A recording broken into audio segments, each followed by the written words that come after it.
So much. So this presentation is the second presentation on the nutrition in older adults.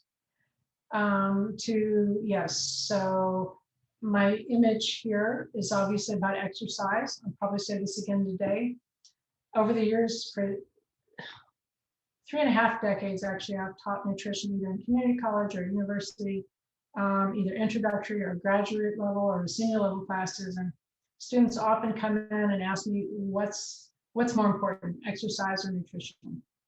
And it depends on how bad the nutrition is, right? If people are just eating, garbage food, then that matters. But if people eat at the best diet in the world and they're sedentary, they're not okay. It's a use it or lose it phenomenon. So being physically active is one of the most important things you can do in your life to become and maintain health.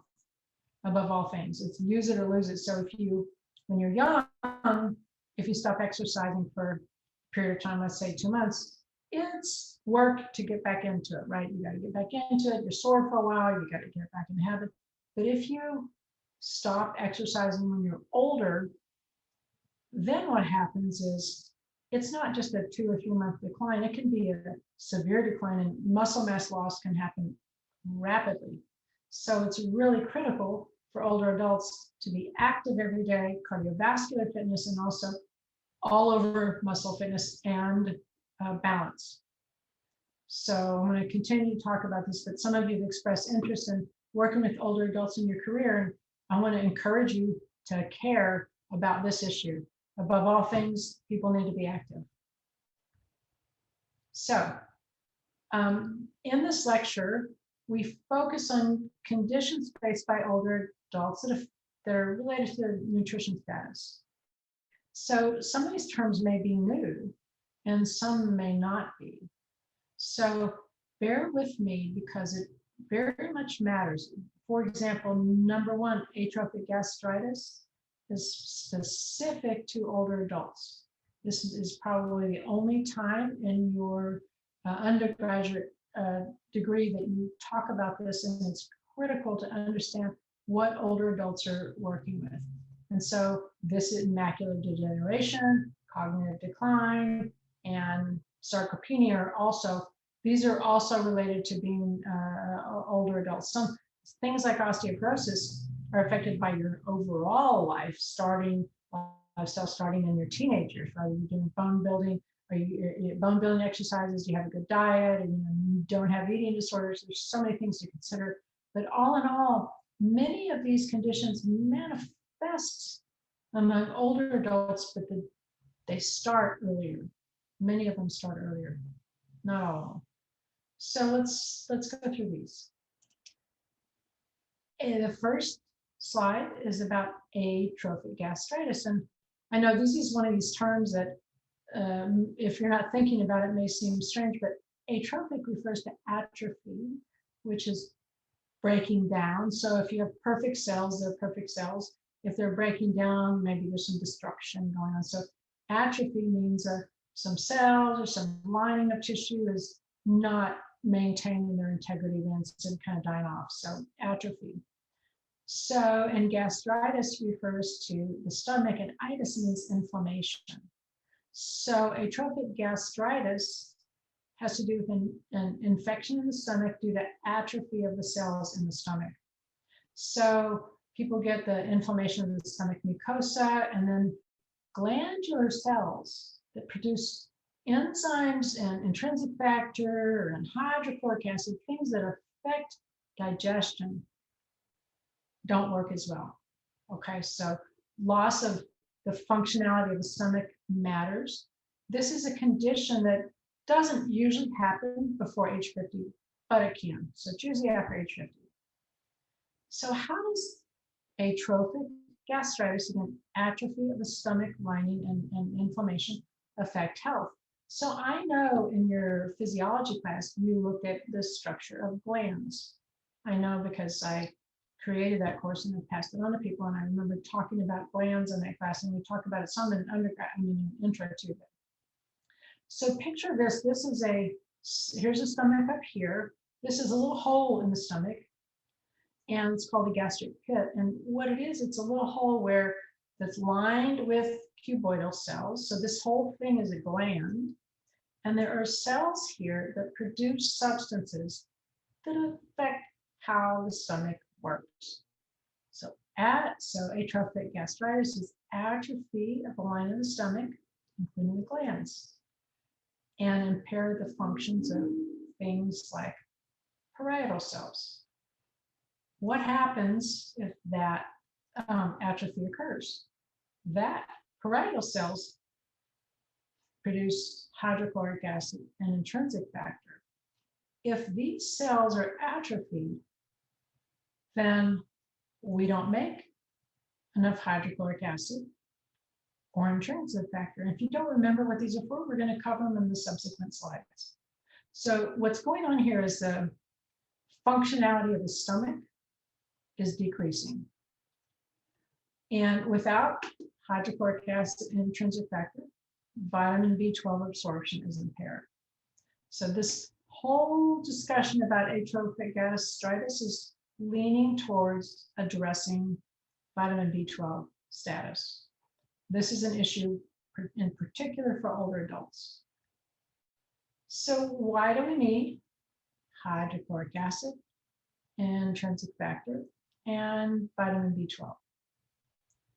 For hydrochloric acid, this is an acid produced in the stomach, and what it does, and go back to what you learned about digestion, it denatures proteins. Remember how proteins are all convoluted according to their amino acid structure, which affects, tertiary, quaternary structure. So a protein is a complex structure, and you eat it, it gets in the stomach, and acid in the stomach starts to unwind it and break it down.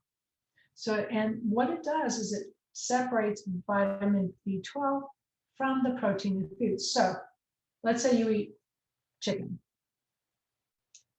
There are proteins in chicken that are bound to B12. B12 in whole foods and animal foods is bound to proteins. So they're stuck together like this.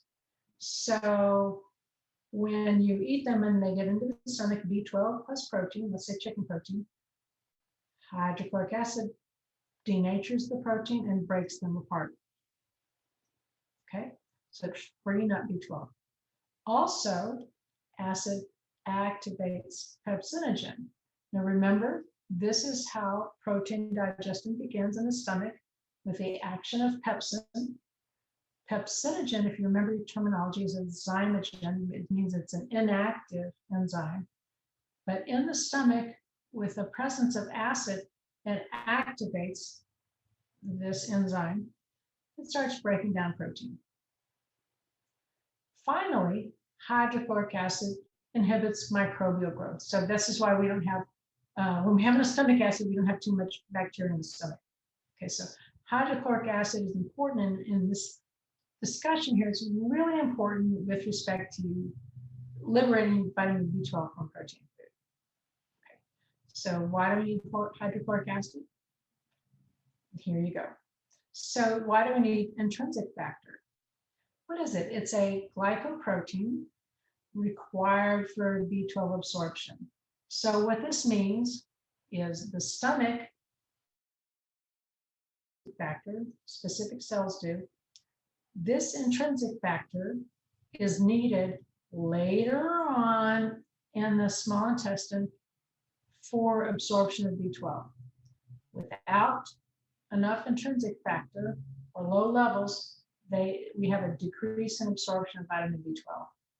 So right now what we're seeing is we need if there's not enough hydrochloric acid, we may have trouble with B12 absorption.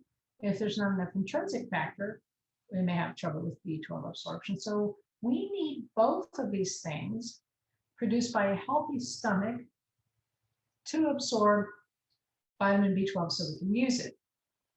So why do we care about vitamin B12? Well, it's a vitamin that works with folic acid, and it does many things, but we're going to talk about this. Deficiency of vitamin B12 causes a large cell or macrocytic anemia and interferes with nerve function. So we're going to get to this a little more, but let's back up a little bit. Atrophy of the stomach lining means some of the glands don't work.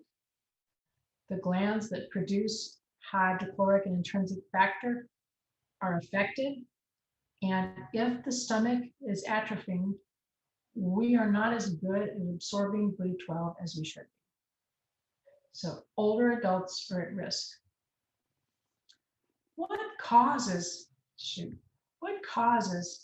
atrophy of the stomach?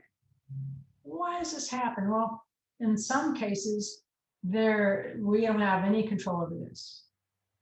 Some people have a genetic condition in which they break down parietal cells of the stomach that make intrinsic factor and HCl. So about 2% of people over the age of 60 have this genetic condition, and they don't know about it until they're 60. So people in their 60s may all of a sudden experience some B12 deficiency symptoms, not knowing why. So we can't do anything about this when they have a bad gene, or we may have been exposed to Helicobacter pylori. And I know you've talked about this bacterium in previous classes. This is a bacterium that actually causes inflammation of the stomach. Scientists used to think that the stomach was so acidic that no bacteria could grow there. And then we found out, well, wait, there's Helicobacter pylori, and they have special powers. They produce a cloud of bicarbonate around them that allows them to live in the acidic environment of the stomach. So they can actually get in there and start destroying the lining of the stomach.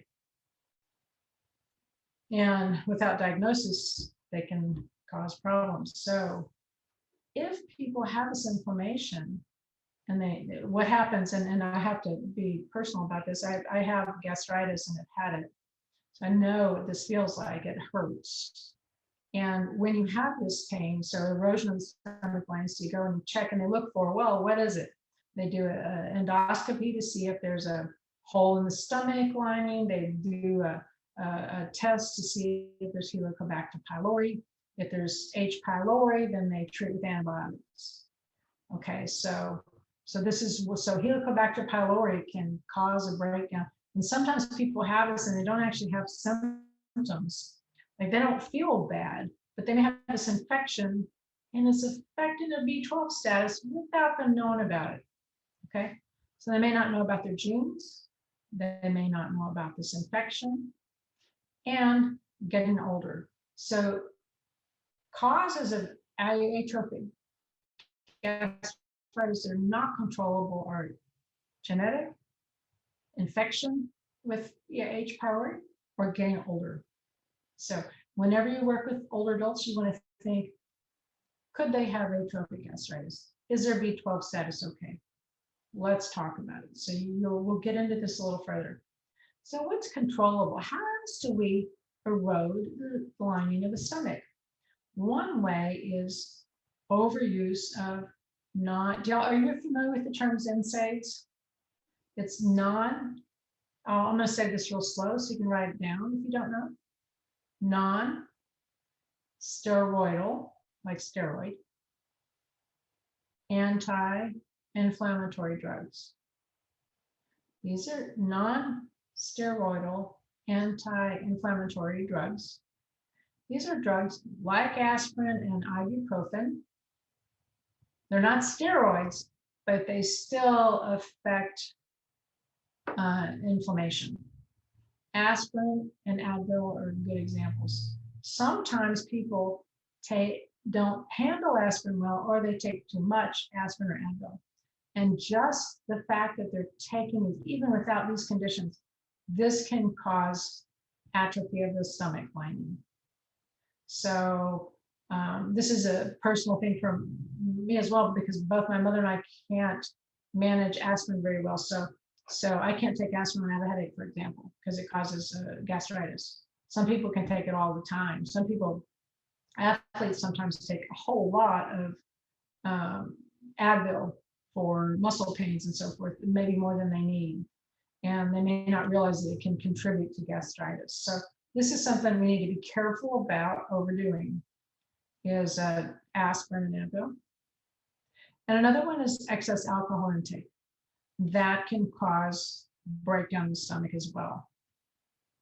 So why do we need these? We've already talked about this, so this is just a repeat slide.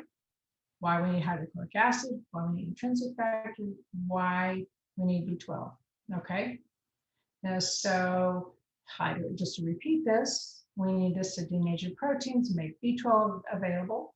We need intrinsic factors so we can absorb B12, and we need vitamin B12 because it prevents large cell and macrocytic anemia and interferes with nerve function. Did I just do this again? Okay. Incidence of atrophic gastritis with age. Notice that it's going to happen. So between 60 and 70, about 25% of people may be affected by atrophic gastritis. And over 80, it's up to 35%. So when you're working with older adults, you need to consider this. Okay.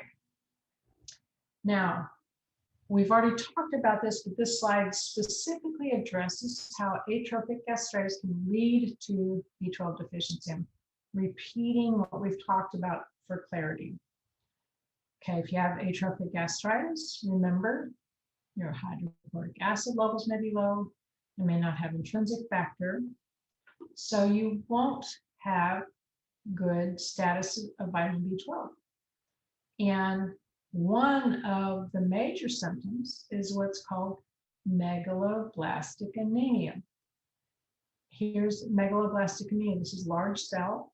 Here's normal red blood cells. Here's megalo or large cell anemia. What happens when you don't have enough B12 is we don't actually make mature normal red blood cells. So we're anemic. We have cells, but they're not working right. They're not carrying oxygen right. They're not doing what they're supposed to do. So how do we feel if we're B12 deficient? The condition is called pernicious anemia, and the anemia part has to do with being weak, lightheaded, dizzy, chest pain, tinnitus, which has to do with hearing a ringing in the ears that won't seem to stop. And then neurological part is often probably what people notice the most. They have numbness in the limbs, tingling in the arms and legs, unsteady when walking, and memory loss. So there's some mental things that happen when people are B12 deficient. And remember, all this can come from gastritis. So atrophic gastritis can lead to B12 deficiency. It's not the only way we can become deficient in B12, but it is a major factor associated with getting older. So why do we care? And also, what are other causes of B12 deficiency? We've addressed, so there's more ways of getting at B12 deficiency than just atrophic gastritis. So we've already covered this in detail. The stomach breaks down, glands don't work, we don't make hydrochloric acid, we don't make enough intrinsic factor, B12 status goes bad. So atrophic gastritis is one factor. Another factor that we have not talked about yet is a very specific class of drugs called proton pump inhibitors. Proton refers to a positively charged hydrogen ion, right? So proton pump inhibitors are inhibitors that stop us basically from making hydrochloric acid by affecting transport of protons across the membrane. So these drugs, in effect, decrease stomach acid. If you're not taking notes, you should. Proton pump inhibitors decrease stomach acid production.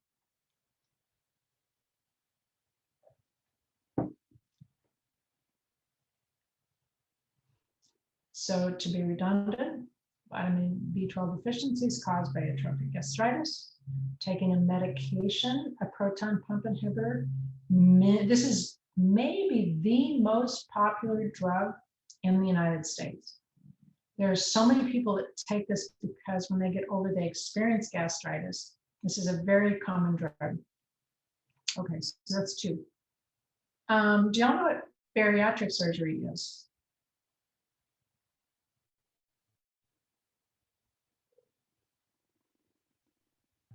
Yeah, Yes. it's like getting Lap-Band surgery. So what?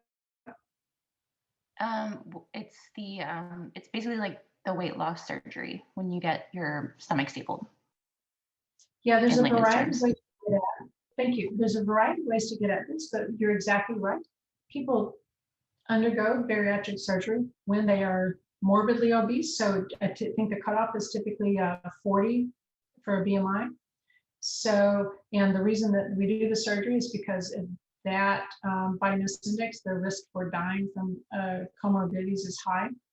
And so what can be done, there's a couple of ways to do it. You learn this in nutrition physiology. One is sort of stapling off the stomach so the stomach volume is very small so people can eat very much. And then there's another way to do it where actually there's a reconfiguring of the small intestine and the stomach so that not much of the absorptive part of the small intestine is actually used anymore. So bariatric surgery is a surgery intended to decrease absorption of calories. And it's been a popular surgery, pros and cons. Finally, another cause of vitamin B12 deficiency is a strict vegan diet. I haven't talked about this yet, but we will. The vitamin B12 is only found naturally in foods of animal origin. So you can eat the best vegetarian diet on the planet, and you're not going to be getting your B12. And we'll talk about this, but meat, fish, animal flesh, and animal products. Okay, so a strict vegan diet is going to eliminate the amount of B12 in the diet. So what are we supposed to do with respect to older adults? What are we supposed to do, right? So over the age of 50, the DRI says, notice this, there's not very often where we are recommended to take supplements according to policy. And for people over the age of 50, for the dietary guidelines for Americans and DRIs, people should consume at least 2.4 micrograms per day from supplements. Now, why not just from food? So the thing is, if you've got atrophic gastritis or any other problems with your stomach, you may not be absorbing B12 even though you eat it in food. The good news is supplemental forms don't need pepsin. They don't need hydrochloric acid to be absorbed. So people can take high doses of vitamin B12 and it can protect them for the most part from being B12 deficient. Now, so here's an example. Look how high this is. There's no UL for vitamin B12. We don't have a number that says, oh, when you consume this much, then you have this problem. We don't have that data. So there's not a toxic amount. The thing is, though, is more and more and more is not better and better and better. We need enough, but going up so high doesn't matter. So some of these things are, some of these B12 supplements are little tiny sweet pills. You put them under your tongue, take them in the morning, dissolve them. It's a really good thing for older adults to do. I take 2 supplements as an older adult. I eat a really good diet, probably super good, but I do sin every now and then because I also like food, but mostly it's really good. But I take vitamin D because my status has been low from time to time, and I take B12 because of guidelines. And for older adults who are eating a healthy diet, they don't need to take a bunch of supplements. They need to focus on the ones that matter. So vitamin B12, because we all don't know, do I have atrophic gastritis? Do I have this genetic condition? Do I have whatever? Just take B12. It's so easy. These are not expensive. They're little like cherry flavored things. Take them once a day or so often, and it's an easy Band-Aid. So if I were working with older adults, I would always recommend that they do this because there's no harm. It's cheap, and it may stop them from having the problems associated with vitamin B12 deficiency. Remember, B12 deficiency is associated with anemia, megaloblastic anemia, and neurological issues such as walking, thinking, and so forth. So here's your food sources. Animal products contain it. Fortified products contain kind of purified B12, which is a little easy to absorb. Some people like cereal or something like that. If they don't take a 1-a-day vitamin or a B12, then a fortified cereal will work. And so what about supplements? For vegans and older adults, absolutely. This is a definite recommendation. And the pills provide a lot, but do we just absorb enough? And some people have so much trouble with their B12 deficiency that they need shots. Any comments about B12 before I move on?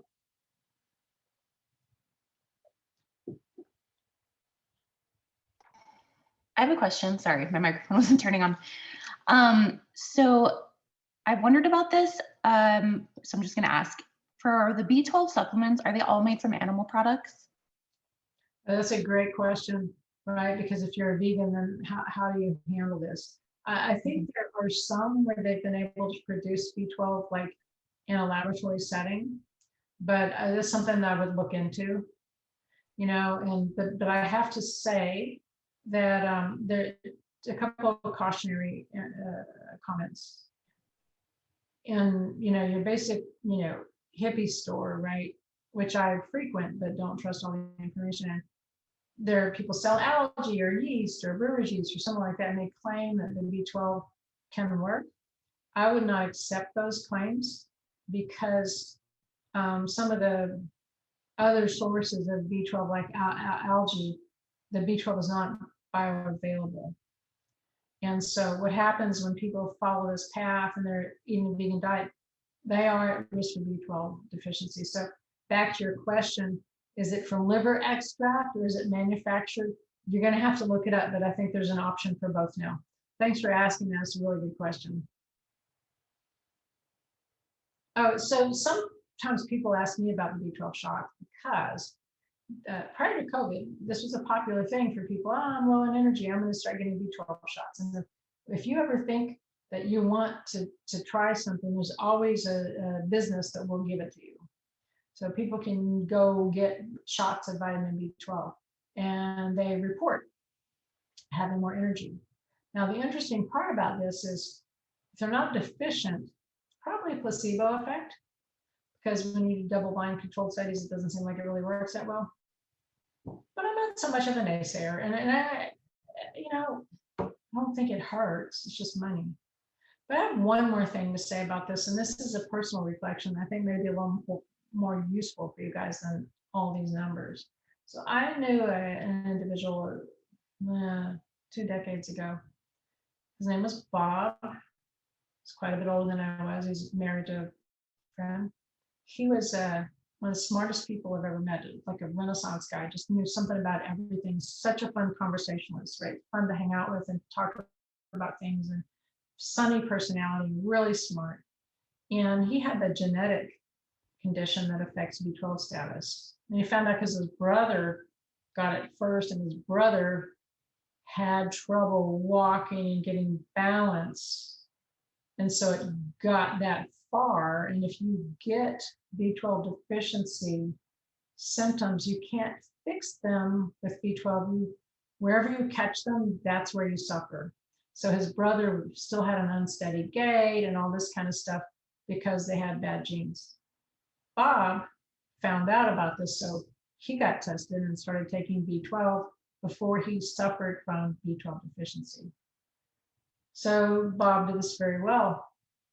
But what's interesting is he took shots once a month, and his wife would actually notice if it was getting time for him to go get his shot, that he was starting to show some personality changes. One of the kindest, funniest, smartest, blah, blah, blah person there is. And towards time for him to get his shot, you could see a crankier personality showing up. And then when he get a shot, he'd feel better and perform better as like a human. I don't know if you perform as a human, but he was more fun to be around. So it's interesting. So the shots may matter for people, and but B12 deficiency is really real. And what another personal thing about this, for perspective, is my mother at the age of 80, I wasn't quite 50, 48. She had a brain tumor, and we didn't know that, but she started having memory issues. And it's right after my dad died. So So she did the thing when she took care of my dad had dementia, my dad died. And so we were hoping to like enjoy my mom and show her around and let her have some fun after going through all that stuff. And very shortly after that, as what happens with many caregivers, her health declined. And so it turns out she had a brain tumor, but when she lost some of her memory, I was hoping it would be B12 deficiency because it's common in old adults. And so if someone starts to decline that's in the older age group, think B12 first because that's such a nice diagnosis. If that's what's going on, you can give them B12 and they'll stop declining, right? So, there's hope. And there have been many dietitians working in a clinical environment that have pretty much diagnosed older adults and helped stop their downward spiral because what was going on was not brain cancer or dementia, but B12 deficiency. So keep this in your mind. I always ask about it on exam 3 and on the final. Vitamin B12 is important to older adults. And as dietitians and nutritionists, we must be on top of it because the other part of the team may not be thinking about B12. Does that make sense? Does anybody have any questions about that? So is B12 deficiency, once you start getting the symptoms of it, are those not reversible? Is Yeah. that what you? Okay. Yeah. So let's say you start having an unsteady gait or tingling in the arms and legs. Best case scenario, you go get healthcare. That assumes that your state offers healthcare, the government offers healthcare. They check, they can figure out what's wrong. If they can figure out what's wrong, you start taking B12. Wherever you are, you stop declining, right? So you stop declining, but you can't gain it back. So this is, I feel so passionately about, I personally feel that healthcare should be available to all people in the world, including all people in our country. It's not when people don't have access to preventative care, or you're going to give your blood and people take a look and see how you're doing, we don't have that access. What happens is a lot of times people don't go to get health care because they can't afford it until they're already declining. So let's say you're an older adult on a limited income and you start stumbling around, having mood problems. However long you wait to go get checked out is how long you have to deal with those, whatever happens to you. So if you lose the coordination and so forth and the mood stuff, you're done. So if we had screening, we do universal screening for kids, we look for iron deficiency, we do certain things for people in different parts of the population. For older adults, looking at B12 status can change the quality of life enormously. But if people are experiencing minor changes, they may not go because it's several $100s. I'm open to comments on this. I am interested in your thoughts, and I'm sure your colleagues are too if you have any thoughts about it. Do y'all think people should have health screening?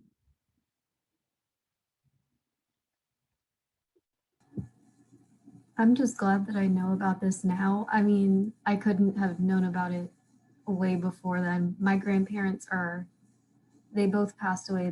They were very old for grandparents of people my age. My dad just passed away. He was 89, like so close to 90. But I remember my grandma used to get B12 shots, but she was already diagnosed with Alzheimer's. So I'm just glad now that I know that older adults in general, like over 50, just start supplementing for preventative measures. But yes, I do think that screening should be held to a higher standard, especially for older adults, because these are things that can be prevented. And if they're not, then the repercussions aren't reversible. So Thank you. Thank you so much. Any other comments? Yeah, I feel like a lot of the things we learned in this class, I wish I would have known about a long time ago because we just don't learn about these types of things. You know, you don't have time during, like when you go to the doctor's office, they don't have time to go over all this information with you, right? Um, but I did have a question. So if you were questioning, if you were deficient in something, does is this something you could just address during a regular physical? Like just go in and ask for them to do like a panel to see if you're deficient in any vitamins or minerals? I really like that question. So here's the deal. Many of the vitamins and minerals they can't actually test for, and you have to have a reason to test for them, right? And so, um, interestingly, 2 days ago, there's a U.S. Preventive Task Force or whatever that decides what we should test for and what gets reimbursed by insurance. And they decided that we don't need to test for vitamin D anymore because we weren't really sure that I really have so much. So then policy is set, you know, by practices like that. But so the question is, one, do you have insurance? Because if you don't, all bets are off. Texas has the lowest rate of insurance in the country. Okay. But if you have insurance, can you go into your doctor and say, you know, I'm worried about my B12 or B12. My mother had pernicious anemia, I have a reason, right? I'm worried about vitamin D status. If you have a good insurance program, they'll test. You can't test for a lot of vitamins and minerals, but there's several you can test for, they'll test. So I've been lucky at the university. One of the privileges I have had is good health care for 3 decades. So my doctor, I can talk to him and he trusts me because we've known him for a really long time and he knows what I do. And so we test for B12, we test for vitamin. I don't do B12 anymore because I'm always good. I test for vitamin D because it's not always good, but we look at, you know, cardiovascular markers and stuff like that. He can add on a test, which is kind of what you're getting at, like, oh, is vitamin D an issue? And it's still covered by insurance. That's going to depend on, do you have insurance and does it cover it? And that has to do with policy. So I can't answer this specifically because it depends on the state, the insurance company, and what your healthcare situation is like. You know, I know I get on a high horse about this, but I'm going to do it again because I care about this so much. I believe that everyone in our country, and of course in the world, but we have to work with our country now. Everyone in the country deserves the type of health care that can that in particular is preventative, can prevent them, which is your prevention, and then also treatment so that their health doesn't decline because they don't have access to health care. Right. So it depends on, there's a lot of things that revolve around this. And thank you also for taking a look at why this matters. Think about a family where no one's getting health care. B12 is just not on the radar. And if they have bad genes or gastritis or whatever, they're going to develop whatever they're going to develop without B12. And if they knew about it, pills are cheap and easy to take. So if you ever want to work with the community, I tell you what, guys, you know, there's going to be more and more older people. They're going to need healthcare, and prevention is how we save enough money to take care of everyone. Now, another interesting thing is in the United States, we pay more per capita for healthcare than any other nation in the world, yet our health is bad. So if we can work on prevention, which is where you're interested, we can change this paradigm. What if everybody knew that, for example, that vitamin B12 mattered when you turn 50? What if that was just common knowledge? How easy would that be, right? How much prevention could occur there?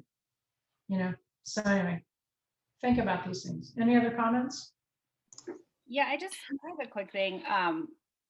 With what you were saying, talking to like insurances and getting these tests done and stuff like that, I do basically for a living, I do medical billing, and a lot of the iron, vitamin D, and B12 shots are not covered by insurance.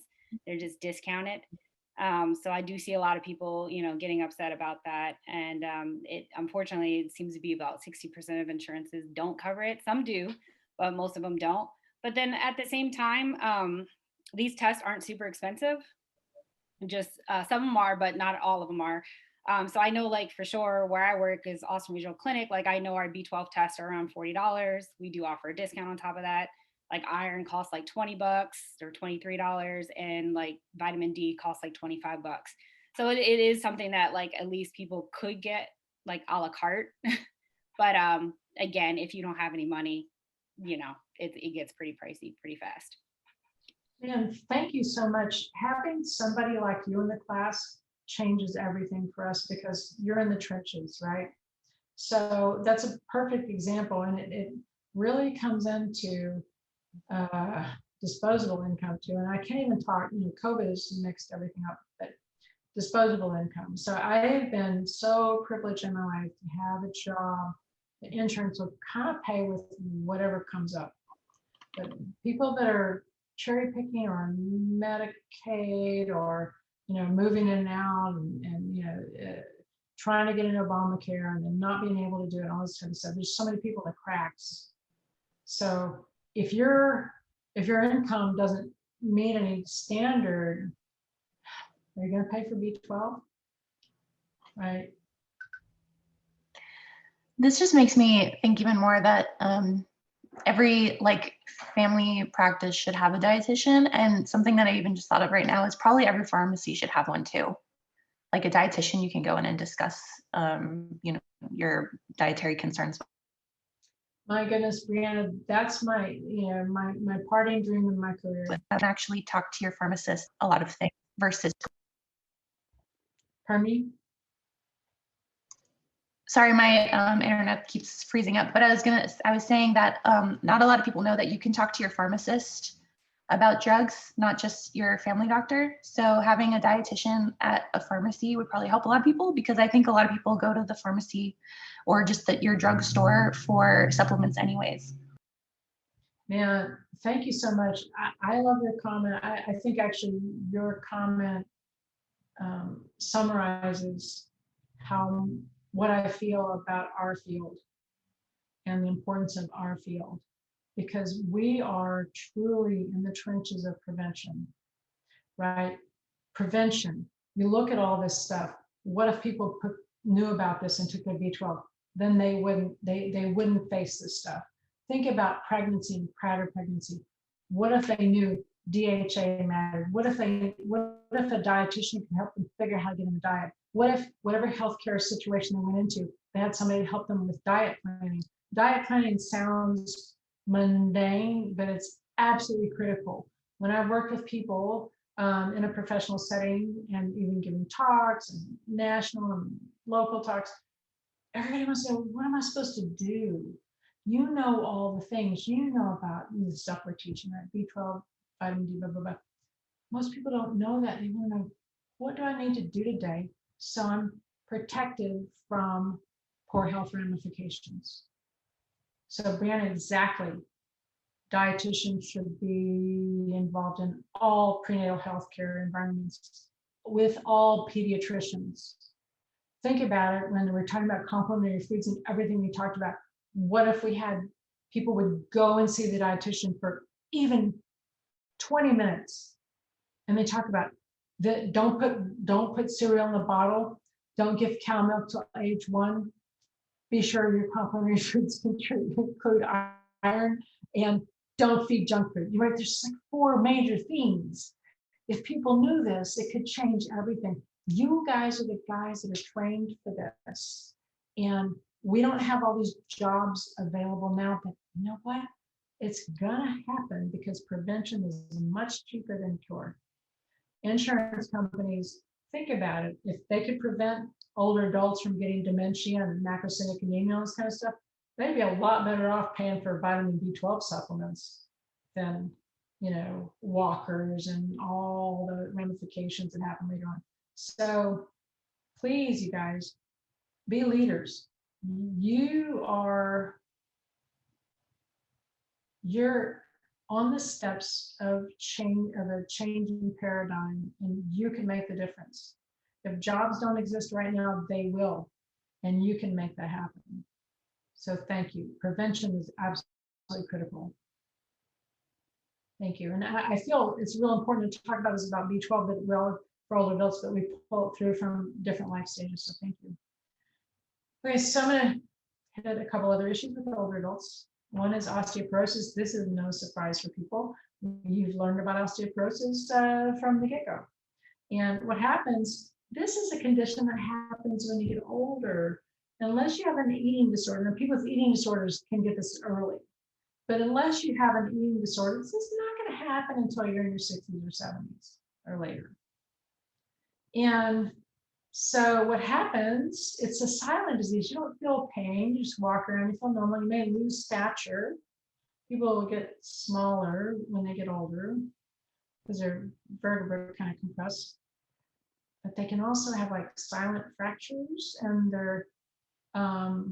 they can have breaks in their hip, upper arm, and the wrist, falling down. 3 weeks, 2.5 weeks ago, I fell down with pickleball court really hard. Okay, so I was going after a ball, and I was excited about it. I splat, and I was able to catch myself, which if I wasn't, I feel like if I hadn't been working on wrist strength and bone density, that's a good way to people break their wrists.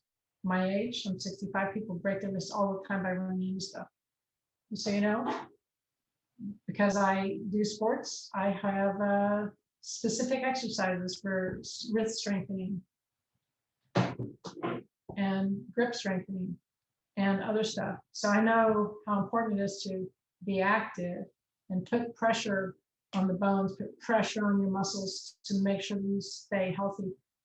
Falling is a terrible thing, and falling for people can just absolutely break their break bones and so forth. So if people have osteoporosis, it's a silent disease. You don't feel it. Excuse me.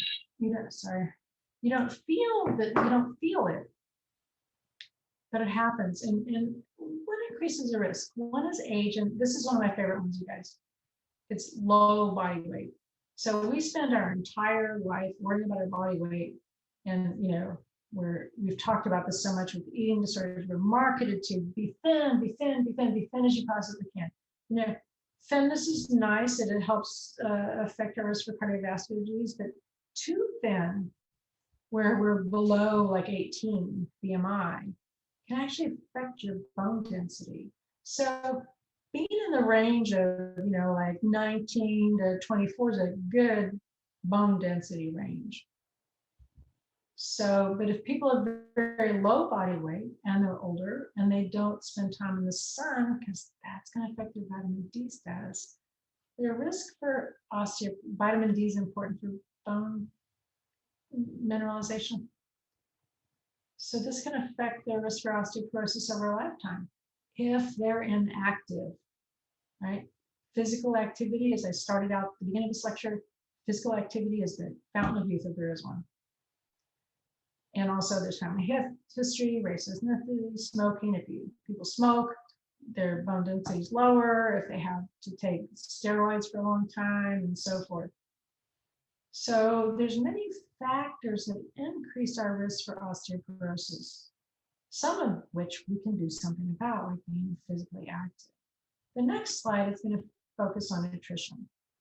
So this slide is on nutrition and osteoporosis risk in older adults. So how does diet affect risk for osteoporosis? One is if it's bad. Low calcium, vitamin D, protein, vitamin K. So here's your dairy, to be simplistic. Protein, which you understand, protein foods, and vitamin K is found in plants mostly. So a diet that is low in these nutrients can increase risk for osteoporosis. So this means dairy can be your friend. You don't have to. You need enough protein and fruits and vegetables. So another risk is impaired absorption of nutrients. What if you have gastritis? You're not good at absorbing nutrients. don't have enough acid in the stomach. So this is normal aging issues that can affect absorption of nutrients. And then people may not make enough vitamin D in their skin. If they're not eating it, skin synthesis really matters. So recall, to make vitamin D in the skin, the sun has to hit the precursor of vitamin D in your skin, and that is then synthesized to another form of vitamin D that's then processed by the liver and kidney. If you don't have healthy organ function, sunlight is not going to enable you to have vitamin D, good vitamin D status. So sunlight's not enough. So if you don't eat it and you don't make it, your vitamin D status, that's going to affect calcium absorption and bone mineralization. So what do adults need to do? Eat a good diet.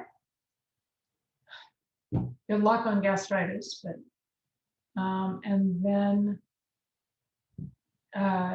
some sun exposure is good. One more personal story. When my father also died at the age of 80, and 2 or 3 years before that, he had Parkinson's disease, right? And so that affects the neurological function. He also had 2 kinds of cancer. But what happened is he was physically disabled. He was in a wheelchair. And he was in a wheelchair at home.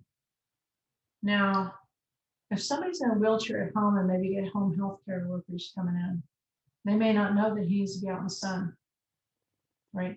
Because the sun can help him form vitamin D in his skin. So if people are indoors, they're disabled and they're indoors, then it sets the stage for osteoporosis. So what we want to do in helping older adults is give advice on diet, and to the best extent we can, I recommend some sun exposure. So who's at risk? This slide is for over the age of 50. The highest risk group is in this big giant 20. So Caucasian and Asian women are at highest risk for osteoporosis. So 10 million in the US, probably more now, have osteoporosis. So this is the higher risk group. And you can see that Black women do not have the same risk. Hispanics have about half. Then you look at low bone mass, and it's a little more distributed. But these are the high risk groups right here. So what are we supposed to do about it? So the National Osteoporosis Foundation says supplements might be a good idea, or at least intake. So to prevent osteoporosis, for males and females, you can see the numbers here. Males need 1,000 milligrams of calcium per day. Females need 1,200. You often don't get this much in diet, so a supplement a day is okay, but don't overdo it, because the studies don't show that high doses of anything really help here.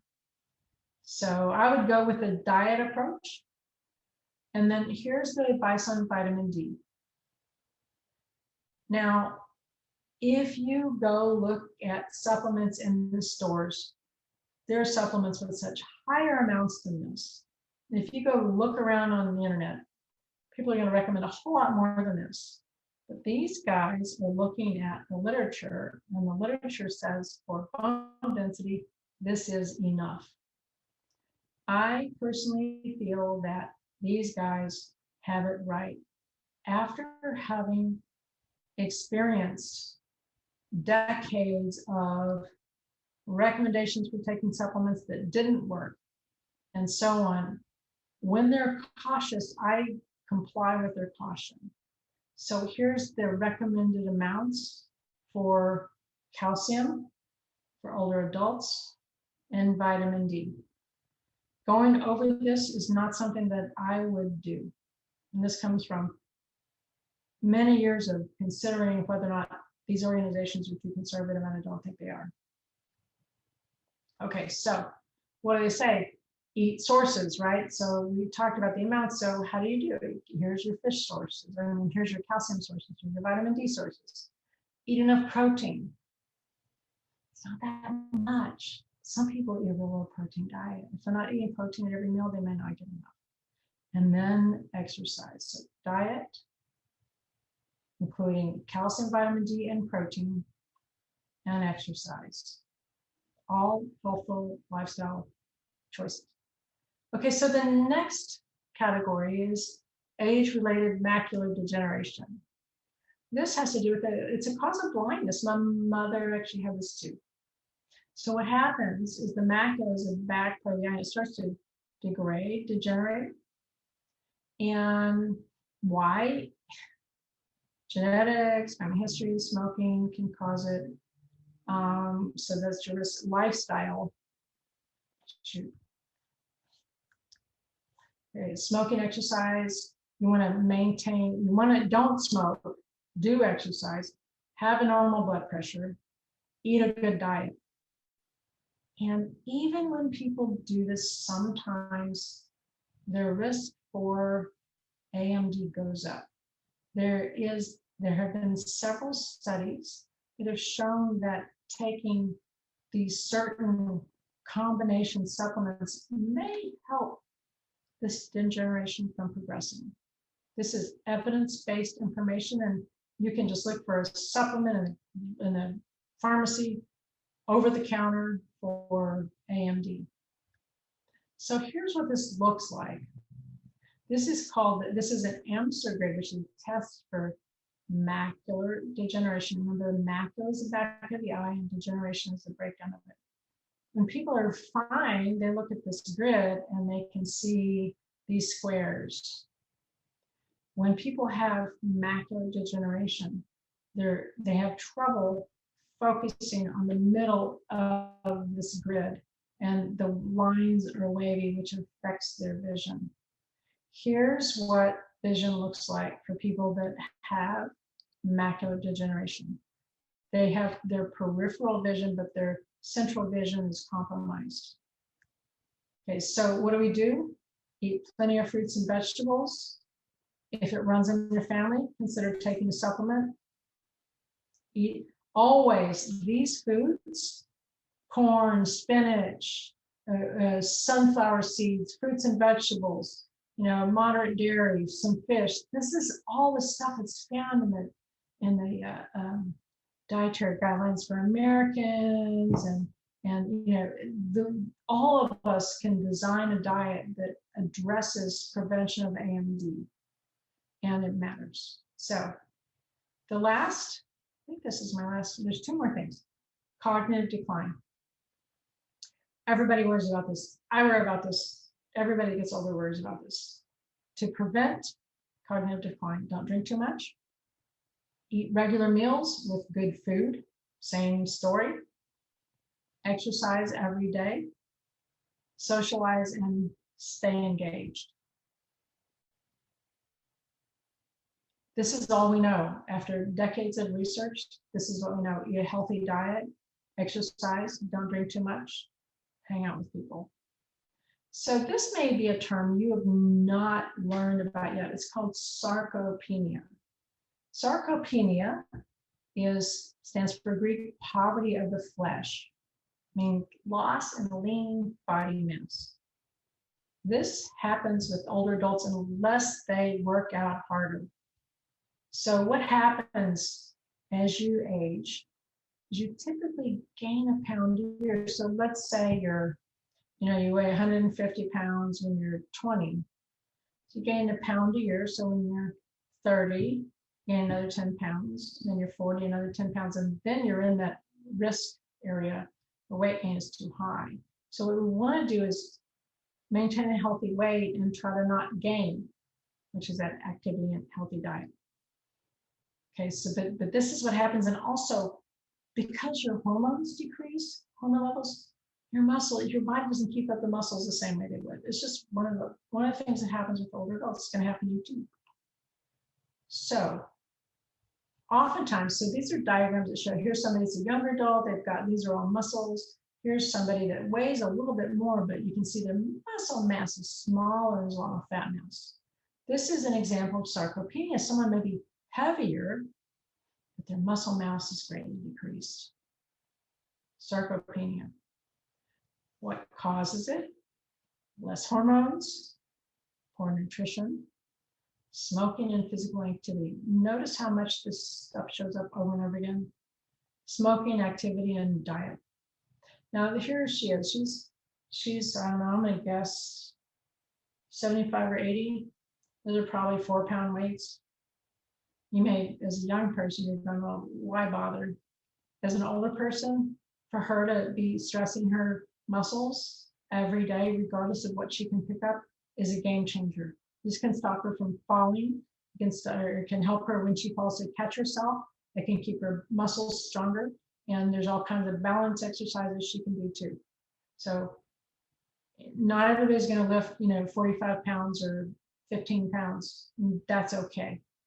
So what happens with sarcopenia? Lower resting energy expenditure. What that means is you need fewer calories to maintain your weight. So you just eat less and less to stay where you are.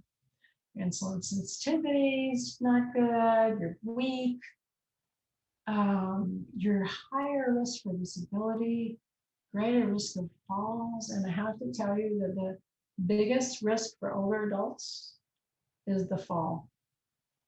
People may, whenever they're 50, 60, 70, 80, 90, it's the fall that's the beginning of the end. And why is it? It's balance, maybe lack of strength, coordination, whatever. Sometimes I've seen people fall and then bounce back up and do fine. But a lot of people fall and they get weaker and weaker. They become more sedentary and they're weaker and they're at such high risk. I have a very, very, very dear friend who recently had an accident in her house and broke her femur, like in several places, her leg. So she's been sedentary and bedridden for 3 months. And I've been so worried about her because to get back where she should be, she needs muscle strength. So she works as she gets more tissue that's muscular versus fat. And she has that ability. And this is true for everyone. So activity, strength training, balance. So here's the sad thing, and this is just not fair. The older you get, the fewer calories you need, even to stay the same weight. So I remember this happening like 20 years ago. I used to be able to eat 2 breakfast tacos, then I realized I could only eat 1. So now whenever I make dinner for me and my husband, I make him 2 of something and I have 1 with an apple, because I don't get to eat as much as he does. He's male for one thing, and then also an older woman, and I'm pretty active, but I still have to keep my calories. Mine are under 2,000 because I'm quite active, but it's so easy to fall down where your activity level is lower and then your intake is higher. So our body composition is gonna change unless we fight it. So we want to eat more than this if we can, because it's easier to get enough nutrients. So obesity prevalence goes up. Look at this. Age 74, 40%. This is obesity. Right now, overweight and obesity among adults is about 74%. All adults in the US, overweight or obese. Biggest health crisis we have. So what happens if we have unchecked obesity? You guys know this list. You've learned about this over and over, and there's so many comorbidities associated with being overweight or obese and being active. So here they are. So how active is active? This is straight from the Dietary Guidelines for Americans, the Physical Activity Guidelines. Balance training, aerobic exercise, and muscle strengthening. Lift weights, stand on one leg, do what you can, and get cardiovascular exercise. If people have chronic conditions, then do what they can. If older adults can't do 150, which is what everybody should do, then do what they can. Even if people are bedridden, even my friend who's been flat on her back for 3 months, talk to her about get hand weights, do chest presses, do everything you can so your arms are ready. Work out your other leg, work out your core. She's going to a physical therapist, and those people help with that stuff. The activity is what keeps you as young as humanly possible. So the last slide, at the beginning of the semester, I said, so we're going to talk about nutrients that are critical for that age group. So we've done that with older adults, but I want to address a couple you might have questions about. Well, what about vitamin A, vitamin E, iron? Things are different when people get older. This is what's so interesting. Because we store vitamin A in the liver, we are actually more at risk of having too much vitamin A. So don't take vitamin A supplements. Older adults are more vulnerable to toxicity. If they take a supplement of preformed vitamin A, it could cause damage. So that means no liver pate or polar bear liver or whatever, chicken livers, right? Don't make liver be your major food, all right? Vitamin E, no one across the lifespan gets enough. Look at this nice list of foods here. Most people don't consume enough. So vitamin E, these are fabulous additions to the diet. And iron, remember we started out talking about how important iron is for kids, for pregnancy, for teenagers. Well, what about when you're old? Well, the DRI goes down. Why? Because women aren't menstruating. No one's putting on much muscle mass. And actually, we don't need as much. So the supplements targeting older adults now have less iron in them than other supplements do. So the last thing I want to talk about is programs for older adults. Meals on Wheels. I have to brag about this. There's a program in Central Texas, Meals on Wheels in Central Texas. The vice president is Shauna Marceau. She's a graduate of our program. She got her undergraduate degree with us. She got her master's degree with us and did her research. I worked with her on the project, and we published our work with Meals on Wheels in Austin. And Meals on Wheels is an organization that takes care of people that are homebound. They bring foods, healthy foods. People can, from the age of 60 and up, can ask for assistance, and they can sign up, and then they can get meals delivered to their home. Even during COVID, what they did is delivered more, like here, put this in the freezer, here, shelf stable stuff. But this is a way for people to get foods at home. And if they get the support, that can stop them from having to go into an institution. But if they can take a shower and take care of themselves, if they get some food coming in, they may be okay. So Meals on Wheels in America, it's a phenomenal organization. And the last thing I want to say is there's other programs and communities also supported by similar legislation, congregate meals. These are places where, remember when we used to all show up in the same place and socialize? So there are social places in almost every city, major city, including San Marcos, where people can come and get a meal at a minimum cost that day. And it's a sort of a gathering point. So if you gather at a bar or a restaurant or whatever as a younger person, older adults have a place to go where meals are cheap and they can socialize and hang out and play games. So look for these types of facilities in the community, and